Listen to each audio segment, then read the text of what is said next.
शाळेत काय शिकवायचं हे नेमकं ठरतं कसं? चला, महाराष्ट्राच्या अभ्यासक्रमाचा हा संपूर्ण प्रवास पाहूया. हे सगळं ठरतं शैक्षणिक आराखड्यांवरून.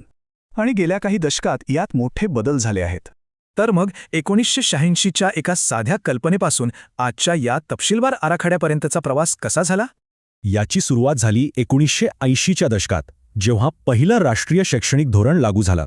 1986मध्ये भर होता स्पष्ट उद्दिष्टांवर, म्हणजे काय शिकायचं आणि ते कितपत समजलं हे तपासण्यावर. मग आलं 1995. आता भर फक्त जाणण्यावर नव्हता, तर करण्यावर होता. यालाच म्हणतात क्षमताधिष्ठित शिक्षण, म्हणजे प्रत्येक मुलाला किमान कौशल्ये यायलाच हवीत. आणि ही कौशल्य मिळवण्यासाठी प्रत्येक इयत्तेनुसार विषय आणि अभ्यासक्रम ठरवण्यात आले. नवीन शतक उजाडलं आणि जागतिकीकरणाचे वारे थेट आपल्या वर्गांमध्ये पोचले. तंत्रज्ञानामुळे इंग्रजी गरजेचं झालं आणि म्हणूनच पहिलीपासूनच इंग्रजी शिकवायला सुरुवात झाली.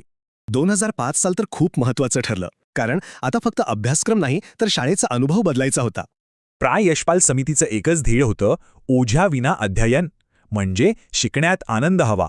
याचा अर्थ पाठांतर नको, तर अनुभवातून स्वतःचं ज्ञान स्वतःच तयार करायचे.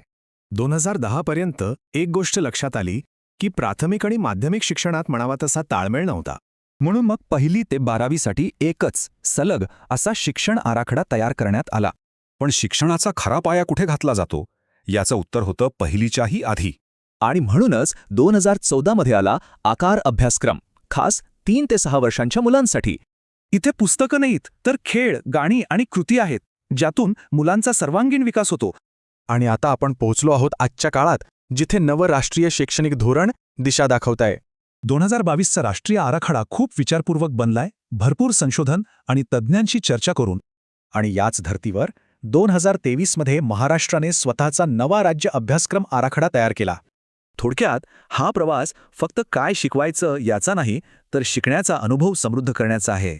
हा बदलांचा प्रवास असाच सुरू राहील. प्रश्न हा आहे की पुढच्या पिढीसाठी सर्वात महत्त्वाची कौशल्य कोणती असतील?